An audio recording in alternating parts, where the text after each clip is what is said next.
Hey, I'm Dan with Memphis Fence Company, and today I want to talk about fence boards.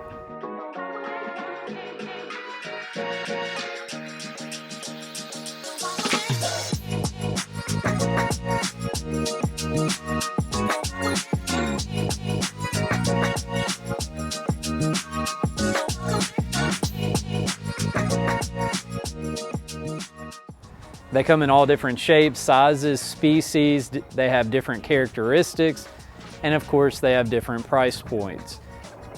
You can go out and search the internet and you can find all the information you ever want about fence boards, but today I'll give you a few highlights. First, let's talk about the word cedar.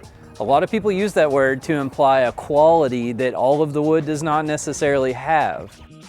This is Western red cedar.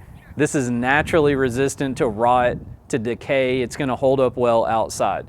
There's a lot of other types of cedar. Incense cedar, Japanese cedar, eastern cedar, inland cedar, northern white cedar. The list just goes on and on and on. Make sure you ask what type of cedar you're actually being quoted. Some other boards are redwood, Douglas fir, cypress.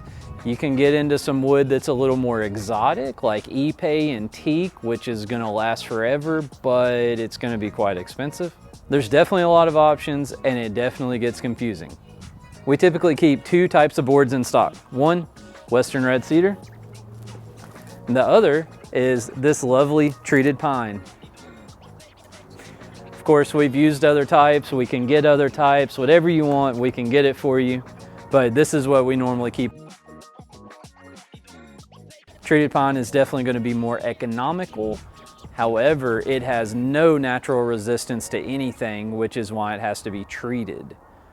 This board is more difficult to install, and it is guaranteed that at least some of the boards on your fence are going to move. So they're going to warp, they're going to twist, bow, all of the ugly things that you don't want to see. Let me show you what treated pine does. This is a brand new board, never been nailed anywhere. It's been sitting underneath a covered shed, and it still bows up like a banana. To be fair, here's another example of treated pine. It's still fairly straight. It has a little bit of bowing to it. What you can't see is this edge is really wavy. So whenever this ran through the mill, it was not cut in a nice straight line, which makes it more difficult to install. This Western red cedar, on the other hand, the edges of it are nice and straight. The board's nice and straight. A lot easier to install.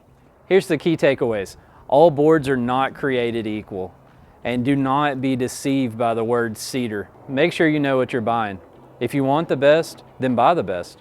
Of course we want to sell fence, but we want you to be an informed consumer. We want you to know what you're buying, and we want you to get the quality of product that you want and that your budget allows. Now that's a good fence.